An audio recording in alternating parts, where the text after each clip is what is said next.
Assalomu alaykum barchaga. Bugun YouTube'dagi eng qiziqarli mavzulardan birini o'tamiz desak adashmasam kerak. Sababi bugun Fisherlarni amaliy jarayonini, amaliy tushunchalarini sizlarga ko'rsatib o'rgatamiz.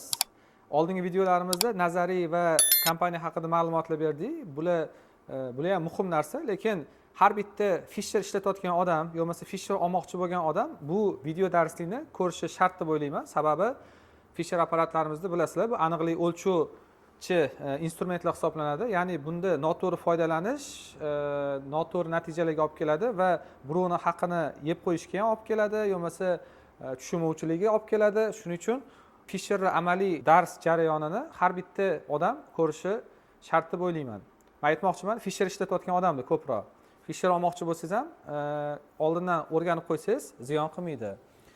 Xo'p, amaliy jarayondan oldin qisqacha nazariy ma'lumotni berib nazariy emas aslida, apparatlar haqida tushuncha berib o'tmoqchiman. Hozirgi kunda O'zbekistonda eng mashhur bo'lgan modeli Goldscope 515 modeli oldinda turgan va shuni ishlatib turibmiz hozir. 515 apparatlarimiz ichida pin detektor bilan jihozlangan. Bu nisbatan arzonroq detektor hisoblanadi. Bu lekin aniqligiga aloqasi yo'q. Aniqlikni yaxshi aniqlikni o'lchasa bo'ladi, faqat uzoqroq vaqtda tekshiradi. Endi xuddi shuni STD detektor bilan jihozlangan 520 versiyasi bor. Bu STD detektor hozirgi sal soddaroq tushuntirsak, как atmosferniy motor bilan turbo dvigatelning motorini solishtirsak bo'ladi. Ya'ni bu pin detektor bilan 60 sekundda tekshirayotgan narsalarimizni STD detektor bilan 20 sekundda tekshirish o'zi kifoya qiladi.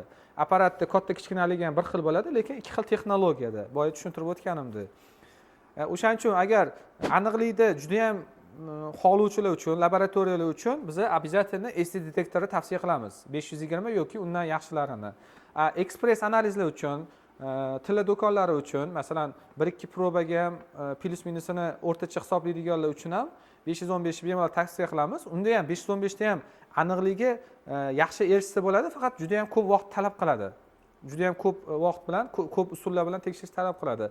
O'sha narsa 520 da juda ham oddiy, juda ham tez usulda aniq 99.9% aniqlikka erishsa bo'ladi. Fisher apparatlarimizni hamma biladi. Tepadan ochamiz, obrazes qo'yamiz. Obrazes qo'yganimizda o'zini qo'yadigan joyi bor va eshikni yopib, start bosganimizdan keyin ish jarayonini boshlaymiz. Bitta narsani aytib o'tmoqchiman. Bu juda ham muhim narsa. Ishlatilayotganda ishlatilishiga juda katta e'tibor beringlar. Ko'pchilik buni hamma biladi, расходный materiali bor. Plyonkasi deymiz, Fisher plyonkasi. Bu to'g'ri, ozgina qiymati bor, lekin bu qiymatini jarayonga, ishlash jarayoniga qilsanglar, bu hech qanaqa qiymat keltirib chiqarmaydi sizlarga ortiqcha расход. Sababi bu kerakli narsa. Ko'pchiliklar bu plyonkam qirilib ketmasin, menga ortiqcha расход bo'lmasin deb buni ayashini hisobida ustiga bu joyin ustiga qanaqadir qo'shimcha narsalar, plyonka yo salafanlar qo'yishyapti, tekshirishyapti. Bu juda katta xato. Shu xatoni qilmanglar. Sababi hamma narsani o'zini pravilasi bor, o'zini qonun qoidalari bor. Shu narsa bo'yicha ishlatilsa, apparatni to'g'ri ishlatayotgan bo'lamiz. Buni men nimaga aytyapman? Bu juda ham muhim narsaligi, sababi ertaga birovni oldida o'zingiz uyalib qolmaysizlar. Keyin biz birovni oldida apparatlarimizni bemalol maqtolamiz. Agar sizlar noto'g'ri apparat ishlatsanglar, bu Fisher apparatlarimiz yaxshimas ekan degan nom ham chiqarib qolishi mumkin. Bu bizga ham minus, ko'proq sizlarga minus bo'ladi. Sababi biz uni isbotlab bera olamiz. Apparat unaqa emas, bu noto'g'ri tekshirilgan hisobida bo'ladi deb biz tekshirib bera olamiz. Uni gap so'z ko'paymasligini maqsadida aytib o'tilyapti. Keyin bu yerda boya aytib o'tganimdek, birovning haqqi bo'lib qoladi. Agar siz buni noto'g'ri tekshirib berib, unga chek chiqarib, noto'g'ri ma'lumot bersangiz, agar u haqiqatda noto'g'ri tekshirilgan bo'lsa, siz aybingiz bo'lsa, siz javob berib qolasiz. Shu bilimlarni bilmaganingiz yo bilib turib qilmaganingiz hisobida. Shuning uchun iltimos sizlardan shu plyonkaga 1-2 so'mdan qochmasdan o'zini to'g'ri ishlatishingizni so'rab qolamiz, iltimos qilib qolamiz. Fisher apparatlarimiz to'liq Germaniyada ishlab chiqariladi. 90% adashmasak kerak, hamma narsasi o'zidan ishlab chiqariladi. Ham akkreditatsiya sertifikatlarni Fisher kompaniyasi o'ziga beradi. Даже boshqa kompaniya, buni konkurentlari bo'lsa ham Fisher kompaniyasiga kelib o'sha sertifikat akkreditatsiyani olib ketadi. Bu yana qiziqarli qo'shimcha ma'lumot. Apparatlarimizni yana asosiy narsasi ishlatilayotganda e'tibor beringlar tiniqligiga. Tiniqligiga bekordan e'tibor beringlar demayman. Ba'zida odamlar tiniq bo'lsa bo'ldi ekan deb ishlatishyapti, lekin unaqa emas. Apparatni ishlatayotganda o'sha qo'ygan joyimiz iloji bo'lsa yopishib turishi kerak.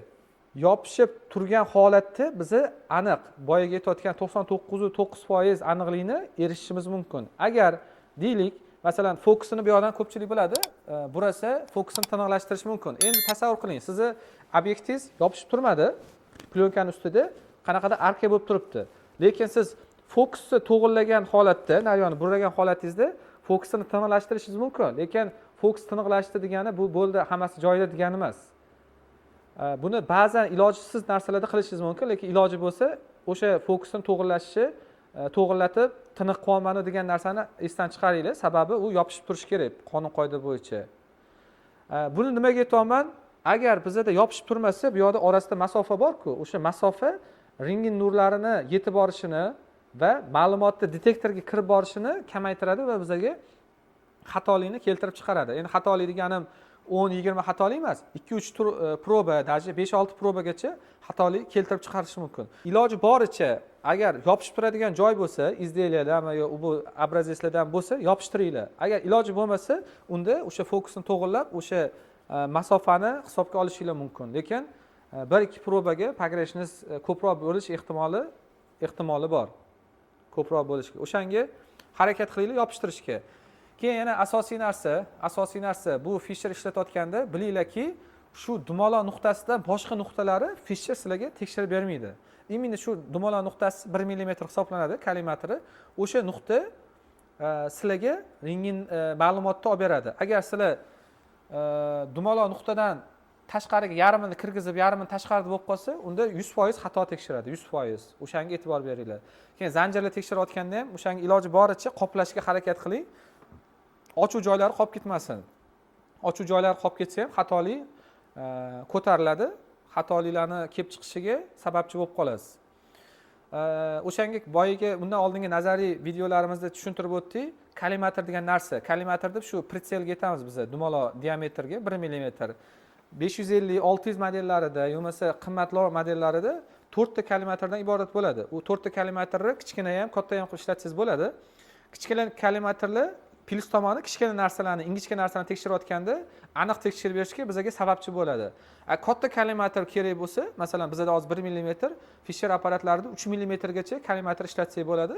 3 mm kollimator ishlatishimizning plus tomoni bizni kattaroq joydan ma'lumot olamiz. 3 mm dan ma'lumot olamiz. Hozir biz 1 mm dan ma'lumot olamizmi? Agar kollimatorimiz 3 mm bo'lsa, biz kattaroq territoriyada ma'lumot olamizda tekshirayotgan narsamizning aniqligi ham uverensizda biz o'zimiz yaxshiroq qilamiz, ma'lumotni olamiz degan xulosa qilamiz. Sababi bilasizlar, bitta slitkada A tochka bilan B tochkadagi probalarning anaqasi, qiymati bir xil chiqmaydi. Sababi u tabiatan shunaqa.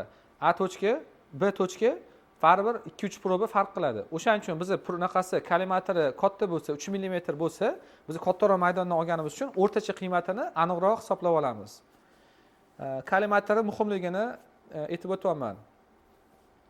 Xo'p, yana eng asosiy narsa amaliy jarayonda ko'pchilik so'raydi, nimaga men tekshirayotganda 10 marta tekshirsam 10 marta har xil tekshiryapti. Shu joyiga juda katta e'tibor beringlar. Buni aytib o'tganimizdek, nazariyda tushuntirib o'tdik. Bu taroz apparat emas. Sizlar bitta narsani qo'ysanglar, 10 marta qo'ysanglar bir xil ko'rsatadigan. Bu rentgen apparatlari tushuntirib o'tganimizdek, ilmiy tomondan bir xil ko'rsatishi imkoni yo'q. Unaqa apparatni iloji yo'q chiqarishi. Baribir past baland bo'ladi. 515 larda past baland bo'lish yuqori ehtimoli, lekin baribir 5 marta tekshirsangiz o'rtachasi sizga to'g'ri chiqaveradi. 520 larda o'sha past balandni chiqishi, past balandni qaytarilishi juda ham bir-biriga yaqin bo'ladi. O'shanda sizga ortiqcha shubha tug'dirmaydi. U nima deyapman? Hozir sizlarga chizib ko'rsatib beraman. Hozir sizlarga 515 bilan 520 ni farqlarini yana ham aniqroq tushuntirib beramiz va apparatni ham shu tariqasida qanaqa ishlashini ko'rsatib ketamiz. Xo'p, ko'pchilik mendan savol berishadi, 515 bilan 520 ni nima farqi bor? Asosiy farqi bu yerda detektorlarda, ya'ni bittasida STD detektor va ikkinchisida pin detektor. Yana so'rashadi, nechta raziyasi qimmat, pulida farq shunchalik katta deyshadi. Buni aytaman, texnologiya ikki xil. Va uchinchisi asosiy savol berishadi, nega 515 apparatlari va arzon detektor olsam yaxshi tekshirmaydimi? Yo'q. yaxshi tekshiradi. U sizni qanaqa tekshirishingizga bog'liq. Agar hammasini pravila bo'yicha, qonun qoida bo'yicha tekshirsangiz, u sizda o'sha 99.9% aniqlikka bemalol erishsangiz bo'ladi. Faqat 515 bilan sal uzoqroq vaqtda, sal boshqacha ko'proq taktika bilan tekshirish kerak. 520 ga o'sha narsani osonroq tekshirasiz, qiyinchiliksiz. Endi qiyinchiliksiz 515 da qiyinchilik bo'ladigan emas. Tochkalarni ko'proq tekshirish kerak, ko'p marta tekshirish kerak. O'shalarni aytib o'tibman. Keyin detektorlarni o'sha puli qimmat turadi, reyestratsiya asosiy o'shanda. Nimaga unaqaligi? Sababi чувствительности, ya'ni sezuvchanligida. 520 ni STD detektorlari juda ham sezuvchan hisoblanadi. Ya'ni biz bitta metalldan, elementdan aytganimizda elektronlarini energiyasini olayotganimizda biz elektronlar ham u o'ziga yarasha o'zini xarakteri bor. Ya'ni biz o'sha xarakterini biz har safar ma'lumotini olishimiz kerak o'zimizga. O'shani 520 har safar bir xil ma'lumotini osonlikcha ola oladi. Ya'ni chiqayotgan energiyani o'ziga hazm qila oladi osonlikcha. 515 imizda o'sha hazm qilish jarayoni nisbatan ko'proq vaqtni talab qiladi va talab qilgandan tashqari ham har bitta tekshirganda impuls deymiz biz. Impulslarida past balandlik bo'ladi, ya'ni shokoviy holatlar bo'ladi. O'sha shokoviy holatlarni kamaytirish maqsadida biz 515 da ko'proq tekshiringlar deb qayta-qayta aytamiz. Eng kamida 3 marta, yo'lmasa 5 marta tekshiringlar deymiz. 30 soniyadan, soniyasi ham muhim. Ya'ni biz rentgen nurini kam soniyasini bersak, biz kerakli ulardan chiqayotgan energiyadan elektrondan kelayotgan informatsiya, ma'lumotlarni kerakligicha qabul qila olmaymiz agar soniyasi kam bo'lsa. Qayta-qayta tekshirishimiz sababi u detektorni чувствительностиga bog'liq. Ya'ni bizda o'sha shokoviy holatlarni kamaytirish maqsadida o'rtacha qiymati aniqroq bo'lishi uchun biz qayta-qayta ko'proq tekshiringlar deb odamlarga tavsiya qilamiz va aytamiz shuni qilishini. Xo'p, endi men nima deyapman? Impuls deganim, masalan deylik, biz tekshiryapmiz, tekshirayotgan ma'lumotlarimizni biz olamiz. Masalan, tekshiryapti. Ba'zi hali aytganimdek, shokoviy tekshirishlar ham mumkin. Orada shokoviy tekshirib qoladi. Pastda bo'lishi mumkin, ba'zida tepada bo'lib qolishi mumkin. U ham yurak urishiga bog'liq. U informatsiyalarni qabul qilishini sizlarga hozir ko'rsatib beryapman. 515 da detektor o'ziga qabul qilayotgan ma'lumotlarning impulsi bu. Lekin buni biz qayta-qayta 2-3 marta, 4-5 marta tekshirsak, baribir buni o'rtacha qiymatini hisoblasanglar, biz xohlayotgan o'sha sertifikatga yaqin bo'lgan jarayonga olib keladi. Ya'ni tasavvur qilaylik, bizga deylik sertifikati bor, akkreditatsiyadan o'tgan 585 probali bizani obrazetsimiz bor. U sertifikatdan o'tgan, garajga analiz qilingan, u tasdiqlangan. Bu narsani tekshirsak, masalan 515 ta agar to'g'ri tekshirsak, plus minus bir probadagacha reyestraga keltirib olib kelasiz. Даже undan ham kam. O'shanga biz 99.9% aniqlikni aytamiz. Lekin uni bir marta tekshirib qo'yib bo'ldi. Masalan 588 ekan, yo 584 ekan, 585 ekan deyish xato bo'ladi. Bu xatolik даже 520 ga ham tegishli. Ya'ni 520 da bir marta tekshirib bo'ldi, javobi shu deyish, bu ham xato bo'ladi. 520 da tekshirganingizda bunga yaqin chiqish javobi imkoniyati yuqoriroq baholaymiz. Lekin o'shanda ham hech qachon hech qaysi texnologiya bir marta tekshirib bo'ldi, buni rezultati shunaqa ekan degan narsani hech qaysi texnologiya qabul qilmaydi. Endi buni tushundinglar. Masalan, impulslarda shokoviy holatlar bo'ladi, ba'zida past balandlik bo'ladi. O'shani hisobiga qayta-qayta tekshirgan hisobiga o'rtacha qiymati bizda o'sha sertifikatga yaqin keladi. Ya'ni bir probadan yaqin, yo'q bir probadan sal balandroq bo'lishi mumkin 515 da. 520 STD detektorlarda o'sha narsa impulslari juda ham unaqasi yaxshi bo'ladi. Ba'zida bunda ham bo'ladi, shokoviy holatlar bo'lib turadi. Lekin baribir impulsi stabilnosti juda ham yaxshi. Sababi detektor hisobiga. Bunda o'zi buni o'rtacha qiymatini qo'ymagan taqdiringizda ham qaytarilishi juda ham yaxshi bo'ladi. Masalan, bir marta tekshirdingiz, 585 tekshirdingiz, ikkinchi marta tekshirdingiz, u ham 585 chiqish ehtimoli juda yuqori. 515 modellarimizda ko'pchilik biladi, bir marta 585 chiqsa, keyingi marta 587 chiqadi. Yo 584 chiqib qolishi mumkin. Impulsida o'ynashli bo'ladi. Lekin 2-3 marta tekshirilgan hisobiga o'rtacha qiymati baribir 520 bilan to'g'ri chiqadi. Uzoq soniyada. 520 da masalan bularda aytamiz, o'zi pravila bo'yicha 60 soniya deyilgan. 60 soniya deyilgan. Biz endi aytamiz 30 soniyadan 3 marta tekshiringlar deymiz. Bitta tochkani. o'shanda haqiqatga yaqinroq natija chiqadi. Endi 520 da o'zini standarti bo'yicha 30 soniya ko'rsatiladi. 30 soniya norma hisoblanadi, lekin biz buni 15-20 soniyada ham 15-20 soniya bilan bor yo'g'i 2 marta tekshirish hisobida biz bundan ko'ra 3 marta tekshirib 30 soniyadan 3 marta tekshirgandan ko'ra 2 marta tekshirib haqiqatga yaqinroq biz bunaqa deb tasavvur qilaylik. Masalan, narsa otyapmiz, o'yin bor-ku, nayzasini otib marraga tegizish, tochkaga tegizish, to'g'rimi? 515 da 3-4 marta urgandan keyin o'rtacha qiymatini hisoblasanglar, mana shu otilgan nuqtani o'rtacha qiymati markazga yaqin bo'ladi. 520 da bu mergan hisoblanadi, ya'ni har bitta otgan tochkasi o'zini ichida aylanib yuradi va bizaga o'zini merganlik qobiliyatini ko'rsatib beradi. 515 da endi men misol uchun chizyapman, bu tashqariga chiqib ketmaydi-yu. Shu yonlarida yurgan taqdirda ham baribir merganlik qobiliyati 520 chalik bo'lmaydi. O'shaning uchun qayta tekshirib, o'rtachasini biz qabul qilamiz. Anaqaga yaqin, haqiqatga yaqin. O'shanda ham baribir 520 mizani birinchi navbatda qabul qilamiz. Biz agar javobi 515 bilan 520 ni solishtirilganda ko'proq 520 ni qabul qilish to'g'ri bo'ladi. Sababi o'sha standartlarga 520 baribir ko'proq yaqinlik bilan tekshirib beradi. Yana qo'shimcha muhim ma'lumotni aytib o'tamiz. Tilla buyum tekshirasizlarmi yo boshqa istalgan buyum tekshirasizlarmi? Tekshirilgan tochkani sonini ko'paytirishga harakat qilinglar. Sababi bu tabiat qonuni bitta tochka bilan B tochkani probalari u xoh oltin bo'lsin, kumush bo'lsin, mis bo'lsin bir xil chiqmaydi. Agar metal qorishmasi bo'lsa, agar toza bo'lsa, to'g'ri bir xil chiqishi mumkin. Unda ham endi milliy farq bo'ladi, uni hisoblamaymiz. Lekin oltin qorishmalari bo'lsa, kumush qorishmalari bo'lsa, nima qorishmadan qat'iy nazar bir xil qorishmaydi. Hamma joyda bir xil u tarqamaydi o'sha qorishmalar. Ya'ni biz endi oltinni tushuntirayotganimiz uchun oltin bilan tushuntirib beramiz. 585 probalarimiz hech qachon 585 ga 100% javob bermaydi. Shuni bilib olinglar. Bizada hozir ko'rsatib o'taman. Qo'limizda sertifikatdan o'tgan, Germaniyada o'zida ishlab chiqarilgan, bizada akkreditatsiyadan o'tgan даже standartlarimiz bor.